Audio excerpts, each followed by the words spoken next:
बिस्मिल्लाहिर्रहमानिर्रहीम। अस्सलाम वालेकुम नाज़रीन, आज मेरे साथ मौजूद हैं बहुत सीनियर और माहिर नासाफ़ी, कराची से ताल्लुक़ है और इस्लामाबाद में एक अरसे से जर्नलिज़्म कर रहे हैं। कॉमर्स बीट के माहिर समझे जाते हैं हमज़ा फ़ारूक हबीब साहब मेरे कुलीग हैं और आज हम इनसे बात करेंगे जो अभी रिसेंट वाक़या हुआ है पीटीआई के धरने का बला। इस पे इनकी राय लेंगे क्योंकि ये पीटीआई के भी बहुत ड्राई हार्ट सपोर्टर हैं। बात बात की बोलियां तो सुनी जा रही हैं, कोई कह रहा है कि धरना नाकाम हो गया और इस किस्म की सहावत भी हो रही है, सुर्खियां लग रही हैं कि धरने वाले दुम दबा कर भाग गए, जो यानी एक अखबार के लोग को यकीनन ऐसी इस किस्म की सुर्खी लगाना ज़ेब नहीं देता।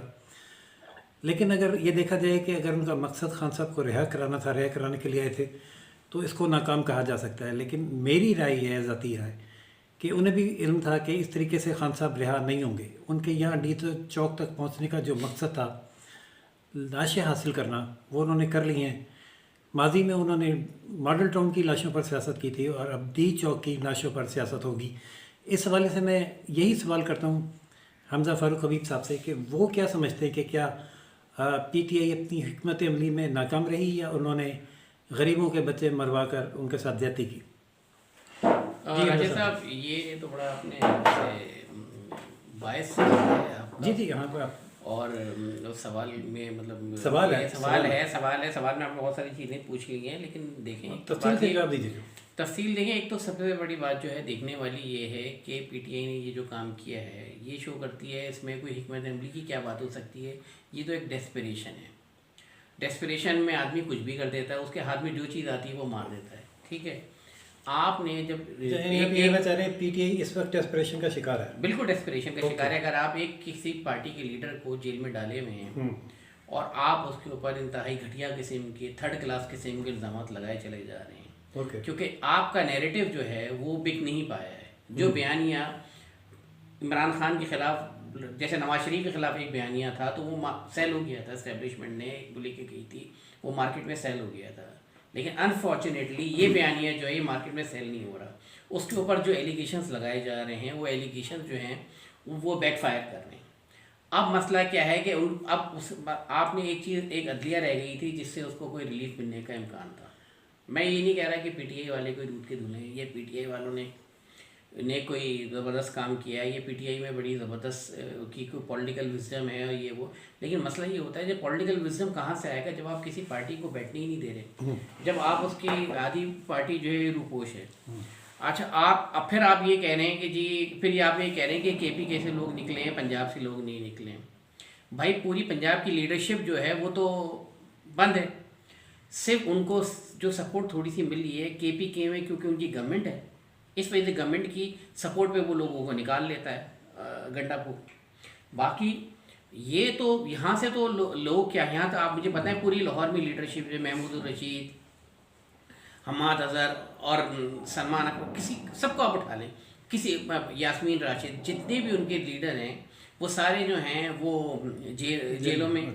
जब आप जेलों में आपने उनको डाला हुआ है, फिर आप ये कह रहे हैं कि जी वहाँ तो भाई जहाँ स्टेट, देखिए स्टेट के अगेंस्ट खड़ा होना मुमकिन नहीं है, कोई पार्टी नहीं खड़ी हो सकी। आप मुझे बता दें, नवाज शरीफ साहब ये रोते हैं हमेशा कि मेरे लिए कितने लोग निकले, तकरीरों में गिला करते रहते हैं कि मेरे लिए कितने लोग निकले। खान के लिए कितने लोग निकले?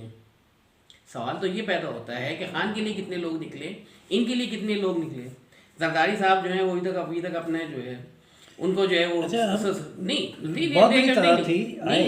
देखें आप उनकी पॉलिटिकल इमेच्योरिटी की बात कर सकते हैं। आप ही कह सकते हैं कि उनके पॉलिटिकल इमेच्योर लोग हैं, ठीक है, यूथ है, वो यूथ है या उनकी आप पॉलिटिकल इमेच्योर हैं। बहुत सारी चीज़ें खान साहब की गलत भी हैं, उनको पॉलिटिकल पार्टी से बात करनी चाहिए, जो अब तक उन्होंने नहीं की। इनकी पार्टी भी इनको मुस्तकिल ये कहती रही है, इनके पार्टी के, जब खान साहब को बात करनी चाहिए।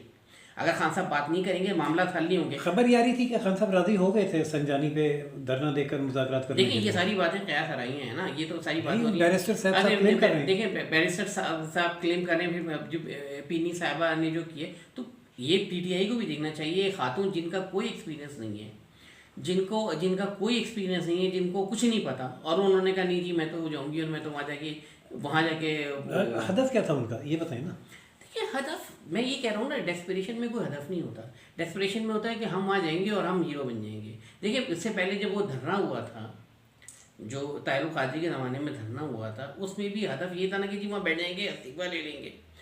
मे बी ये इनके जहन में आया होगा कि इस्तीफा ले लेंगे, लेकिन इनको ये समझ में आना चाहिए ना कि इनके साथ खड़ा हुआ उस ज़माने में भी पीटीआई कुछ नहीं। हालांकि तायरुल कादरी के जो लोग थे वो तो 2-2.5 महीने बैठे रहे, कितने 2-2.5 महीने, 124 दिन बैठे रहते, 2 महीने बैठे रहते, 4 महीने बैठे रहते। अब आप मुझे बताएं, अच्छा इसमें मैं ये कह रहा हूँ कि भाई पीटीआई हो जाए, चाहे नून लीग हो जाए, चाहे कोई हो जाए, इवेंचुअली इसमें जो लूज़र है वो आपकी इकॉनमी है। इकॉनमी है आपका। अच्छा ये वो मौका था जब वो बेलारूस के सदर आए हुए थे और एक गलत किया। इससे पहले भी देखे ना, इससे पहले भी जब एससीओ समिट हुआ था, चले वो उस वक्त मान गए थे, लेकिन आपने एंगेज नहीं किया ना उनको। आप एंगेज नहीं कर रहे। अच्छा आप ये एंगेज नहीं कर रहे हैं, अब आप एंगेज नहीं कर रहे हैं, फिर वो ये कह रहे हैं, अब आप एंगेज नहीं कर रहे हैं, आप ये कह रहे हैं, आप केसेस पे केसेस बनाए चले जा रहे हैं। भाई आप ये कह रहे हैं कि जी मोहसिन नकवी साहब ये कह रहे हैं, एक तो मोहसिन नकवी साहब की क्रेडिबिलिटी का इशू है। मोहसिन नकवी साहब पॉलिटिशियन हैं, क्या हैं वो, एडिटर थे। हाँ एडिटर थे ना, CNN के वो थे, CNN के नुमाइंदे थे, क्या ब्यूरो चीफ क्या थे सर, यहाँ तो फिक्सर होता है, ब्यूरो चीफ तो बड़ी चीज़ होती है, रिप्रेजेंट करते थे यहाँ, रिप्रेजेंट करते थे उनको, CNN के लिए वो काम करते थे, ठीक है, वो करते थे उनकी, ठीक है, लोग ग्रो करते हैं, ग्रोथ हुई उनकी, वो आगे ठीक है, अल्लाह ताला की तरक्की दे। लेकिन आप मुझे बताएं कि वो उनको किसी चीज़ का नहीं पता, उनको किसी चीज़ का भी नहीं पता, उनको अंदाज़ा ही नहीं कि ये पॉलिटिकल ये इशू जो इंटीरियर मिनिस्टर देखें, पाकिस्तान हमेशा गवर्नमेंट 3-4 मिनिस्ट्री से पहचानी जाती है, इंटीरियर मिनिस्ट्री, फॉरेन मिनिस्ट्री और फाइनेंस मिनिस्ट्री, और ये तीनों उधर हैं। अब आप मुझे बताएं कि इनके हाथ में, अब इसाक डार बेचारे के हाथ में भी कुछ भी नहीं है, और डार साहब जो है वो फॉरेन मिनिस्टर के, उनका टेम्परामेंट फॉरेन मिनिस्टर वाला नहीं है, बिल्कुल सही, ठीक है, फॉरेन मिनिस्टर वाला नहीं है। Foreign minister has to be a very state. आप ये बताएं कि उनको कल क्या करना चाहिए था। आप कह रहे हैं मोहसिन नकवी साहब का एक्सपीरियंस नहीं है, तो कल उन्हें क्या करना चाहिए था। ये एक प्रेस कॉन्फ्रेंस हुई थी कल, एक IG और कमिश्नर साहब की, मुझे उसका एक जुमला कन्विंसिंग लगा है कि गैर मुल्की मेहमान थे, कल उन्होंने वापस जाना था, हमें रोड क्लियर और रिट ऑफ स्टेट कायम चाहिए थी, वो हमने की है। आप क्या कहते हैं? नहीं ये तो ठीक है, बिल्कुल करना चाहिए। उन्होंने अपना काम किया, देखिए उनकी जॉब रिस्पॉन्सिबिलिटी है, ठीक है, उनकी जॉब रिस्पॉन्सिबिलिटी है, उसमें कोई डिनाई नहीं किया जा सकता। उनका काम है, उनका ये काम नहीं है कि जी कोई भी रोड के ऊपर चलाए और देखें ना। और ये डी चौक एक मजाक बन गया है, ये इस्लामाबाद जो है ना, ये मजाक बन गया है। इस्लामाबाद के अंदर ये मुस्तकिल अब का नहीं हो रहा है, ये इस फेडरल कैपिटल का तमाशा बनाया हुआ है, पता नहीं कौन कौन आके यहाँ आके बैठ जाता है। और मसला सारा ये कि आप जो हैं प्रोविंसेस में मसाइल हल नहीं हो रही है, प्रोविंशियल गवर्नमेंट्स क्या कर रही हैं। आप देखें कि बलूचिस्तान का मामला कितना ख़राब हो गया है। अभी सरफराज भुट्टी साहब जो हैं, ये किस तरह के चीफ मिनिस्टर हैं, ये किसको रिप्रेजेंट कर रहे हैं। अब वो मुझे बताया ना कि बलूचिस्तान में इतना सोशल अनरेस्ट है, आपका जो है सोशल और पॉलिटिकल अनरेस्ट है, इसी तरह आपका KPK में इतनी सूरत हाल ख़राब है। अच्छा वहाँ भी PTI को देखना चाहिए कि एक आपको इतना वहाँ चैलेंजेस हैं, वहाँ आपने गंडापुर जैसे आदमी को आपने चीफ मिनिस्टर बना के रख दिया। अच्छा उसको भी थोड़ा ब्लेम ये नहीं करूँगा कि उसको कहा गया है कि जी मुझे रिहा करवाओ, खान साहब का प्रेशर है कि जी जाओ तुम इस्लामाबाद की तरफ चढ़ाई करो। अब अच्छा दूसरी तरफ ये भी आप ये देखें कि एक और जो सिचुएशन जो है, अब ये मैं ये समझता हूँ ये नून लीग के लिए, देखिए मैं तो आप बकौल आपके मैं PTI का सपोर्टर हूँ, किसी हद तक हूँ भी, लेकिन मैं एक जर्नलिस्ट भी हूँ और मैं ऑब्जेक्टिवली भी चीज़ों को देख रहा होता हूँ। मरीम नवाज़ काफ़ी कोशिश कर रही है पंजाब में काम करने की, और उसके काम को जो मेड कर रहे हैं वो ये मोहसिन नकवी साहब कर रहे हैं। हर जगह कंटेनर लगा के, हर जगह लोगों को उठा के, तो जो नून लीग का जो पॉलिटिकल गेम्स उसको मिलने भी चाहिए थे, ये जो होने चाहिए थे, वो नहीं मिल पा रहे हैं, उनको नहीं मिल पा रहे हैं, उनको वो प्रॉब्लम हो रही है। देखिए उन्होंने वो आटे की कीमत कम की थी, अच्छी चीज़ की थी, ठीक है, वहाँ पंजाब में वो कोशिश कर रही है। और मरियम औरंगज़ेब भी, लोग तो PTI वाले बहुत उनको कहते हैं कि मैंने 2-3 इंटरेक्शन उनके साथ ये कमेटी द्वारा में देखें, she is a very, Maryam Aurangzeb is a very learned person, उसको वो शी इज़ डूइंग, वो काफ़ी जो है वहाँ काम कर रही है। लेकिन but at the same time जो चीज़ें समझने वाली हैं वो ये हैं कि भाई आपका अगर कोई पॉलिटिकल गेन भी हो रहा है, वो पॉलिटिकल गेन ख़त्म कर रहा है, एक ख्वाजा आसिफ साहब हैं, रोज़ाना एक नई वो अपनी लेके बैठ जाते हैं। अच्छा ये बताएं ना, सॉरी टू कट यू, कि जो मोहतरमा बुशरा बीबी साहब हैं, 2 सवाल करूँगा। एक तो ये कि वो उन्होंने ये मैसेज क्यों नहीं एक्सेप्ट किया कि खान साहब ये कह रहे हैं आप संग जाने पे बैठें। कहा है, ये बताया ये जा रहा है कि हुकूमत बैरिस्टर सैफ को उन्होंने हेलीकॉप्टर भेज के या जेट इस्तेमाल हो रहा है लफ्ज़ भेज के बुलवाया, खान साहब से मिलवाया, कन्विंस किया कि हम आपको रिहा कर देंगे या कम अज़ कम मुज़ाकरात करेंगे और काफ़ी इब्तदाई तौर पर आपके कैदी रिहा कर देंगे, आप संगजानी पे बैठ जाएँ। खान साहब मान गए थे। जब ये मैसेज बीबी साहिबा को गया तो उन्होंने क्यों नहीं माना उसको? सर देखिए, एक तो बीबी साहिबा का मसला ये है कि बीबी साहिबा की मुझे स्टैंडिंग समझ में नहीं आती। एक तो ये कि अब ये देखें, कल वाला जो प्रोटेस्ट हुआ था उसमें गंडापुर और बीबी के अलावा तीसरा कोई आपको कोई बंदा नजर आया? ये भी आप सवाल आपसे कह रहे हैं। शेख वकास अकरम जो है, अब वो एक नौशीन यूसुफ ने पैकेज भी किया है, बड़ा अच्छा किया। वही मैं कह रहा हूँ, सारे कोई भी इनका लीडर नहीं। शेर अफजल मरमद जो था, शेर अफजल मरमद जो था वो अपनी शक्ल दिखाया कि गायब हो गया, उमर अय्यूब अपनी शक्ल दिखा के गायब हो गया। आपका कोई लीडर मौजूद नहीं। इसका मतलब है लतीफ़ खोसा, इसका मतलब है कि कोई उस मूव को ऑन करने के लिए तैयार नहीं पंजोता हाँ नहीं जो भी है सब मतलब थे। वो कह रहे थे वकील निकलेंगे, इनके अपने वकील नहीं निकले। असल में मसला ये था कि किसी की नज़र में भी ये कोई अच्छी मूव नहीं थी।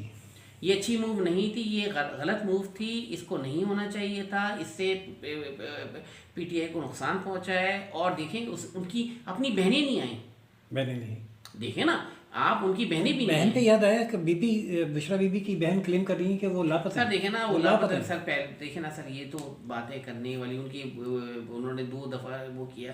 पहले उनका लापता है, उनको वहाँ से उठा लिया गया, वो जगह नहीं छोड़ रही थी और ये कर रही थी वो कर रही थी। फिर उन्होंने एक दूसरा स्टेटमेंट दिया। अब देखिए ना, अगर हम इन लोगों को इंपॉर्टेंस देने लगे, एक तो मसला सारा ये हो गया। आप मुझे बताएं कि ना कि ये कौन सा तरीका है कि आपके पाकिस्तान के जो बुलेटिन है वहाँ इतना ज़्यादा जो है पारा चनार और इधर उधर इतनी वो और ये। अच्छा, आप शुरू हो रहे हैं पिछले 1 महीने से बुशरा बीबी से बुलेटिन शुरू होता है, सुबह बुशरा बीबी शुरू होते हैं और आप रात को बुशरा बीबी पे ख़त्म करते हैं। तो आपकी मीडिया को भी क्वेश्चन करना चाहिए कि मीडिया से भी पूछना चाहिए कि भाई आपने एक खातून को इतना इम्पोर्टेंट देखें इस मुल्क में। देखें मेरी राशिद, मैं इस मामले में तशवीश में मुब्तला हूं कि वो कहाँ गई खातून, किसने गायब कर दी? देखें ना फजूल, देखें ना आप उस खातून आप समझ रहे नहीं गायब हुई। भाई मैं तो ये कह रहा हूँ, मैं मेरे नज़दीक they I am least concern about them because they don't matter. Okay, मेरे लिए वो मैटर ही नहीं करती। मेरे लिए एक सिचुएशन में उनका वो खातून की क्या कैपेसिटी है? वो मिनिस्टर हैं, वो क्या है, वो बुशरा बीबी की बहन है। और बुशरा बीबी क्या है, खान साहब की वाइफ हैं। अब वो कह रहे हैं और पार्टी मुस्तकिल कह रही है कि इनका पॉलिटिकल रोल नहीं है। खान साहब भी कह रहे हैं पॉलिटिकल रोल नहीं, बल्कि आपको याद होगा प्रेस कॉन्फ्रेंस में माइनस भी भाई देखें जी, और आपको याद होगा कि रेहान खान से जो तलाक की वजह बनी थी वो यही थी कि वो अपना पॉलिटिकल रोल बढ़ाना चाह रही थी। तो उसी पे उसको खान साहब ने उनको जो है ना उससे उनकी डाइवोर्स हुई थी। ठीक है, बुशरा बीबी ने जेल काटी है, भी जेल में गई थी और गलत उनको वो किया गया था, उन पर जिस तरह के घटिया इल्ज़ामात लगाए गए थे वो भी बहुत मतलब ये कह रहा है कि बैठ के जो है शहजाद इकबाल के प्रोग्राम में उनका वकील कह रहा है कि जी वो खावर मानी का कि जी मैं तो नौकर की गवाही पे जाऊँगा कि उन्होंने खुला लिया कि नहीं लिया। देखिए ना, अब आप इस मुल्क में न्यूसेंस क्रिएट करेंगे, आप इस तरह के मसाइल क्रिएट करेंगे तो फिर देखिए ना, फिर तो बड़े मसाइल हैं। व्लॉग में टाइम बहुत शॉर्ट होता है।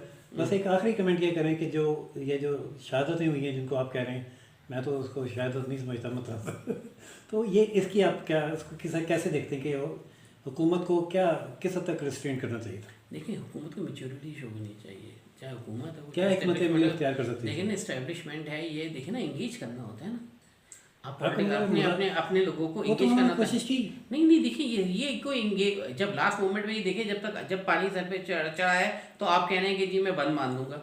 आपको कोई प्रिवेंटिव मेजर देने पड़ेंगे। वहाँ एक फ्रस्ट्रेशन है, केपीके में एक फ्रस्ट्रेशन है और मुस्तकिल वर्कर्स गंडापुर के ऊपर पहले भी कह रहे थे जब वो डी चौक पहुंचा था वहाँ से वहाँ कहते वो कह रहे थे कि जी वर्कर्स का प्रेशर है। देखिए ना, वर्कर्स का प्रेशर, अब पार्टी में एक वर्कर का एक प्रेशर होता है और ये आज की बात नहीं है। लेकिन 2-3 हुकूमत को क्या करना चाहिए इस स्टेज पे, ये बताते हैं। देखिए ना, पाकिस्तान में एक तो खान साहब को रिहा कर दें 190 मिलियन पाउंड केस। नहीं यार, आप रिहा क्या कर दें? आप उसके ऊपर जो है 190 मिलियन पाउंड जो है, एक वो पाउंड कहाँ पड़े हुए हैं? अच्छा कोर्ट मलिक रियाज के अकाउंट में पड़ेगा। मलिक रियाज के अकाउंट में नहीं पड़े, कोर्ट के अकाउंट में वो पड़े। मलिक रियाज का अकाउंट है, सर्विस चले आप हैं ना, नहीं दें आप करें, अच्छा आप उसको आप करें। अच्छा उसमें फैसल वाउडा नाम भी तो लेता है। फैसल वाउडा कहता है कि जी इसमें फैज हमीद का भी नाम था।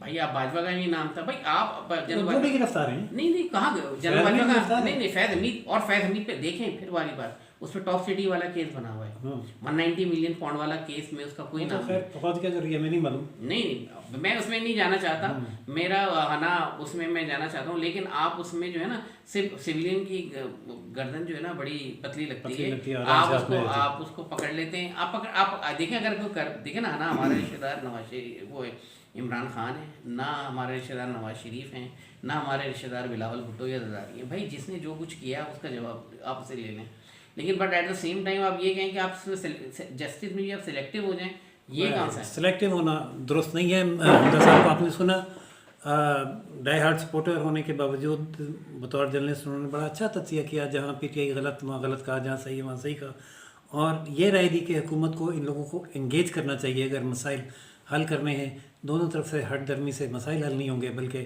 ऐसा फसाड ही क्रिएट होगा। तो नाज़रीन इजाज़त दीजिए, अब तक के लिए इतना ही।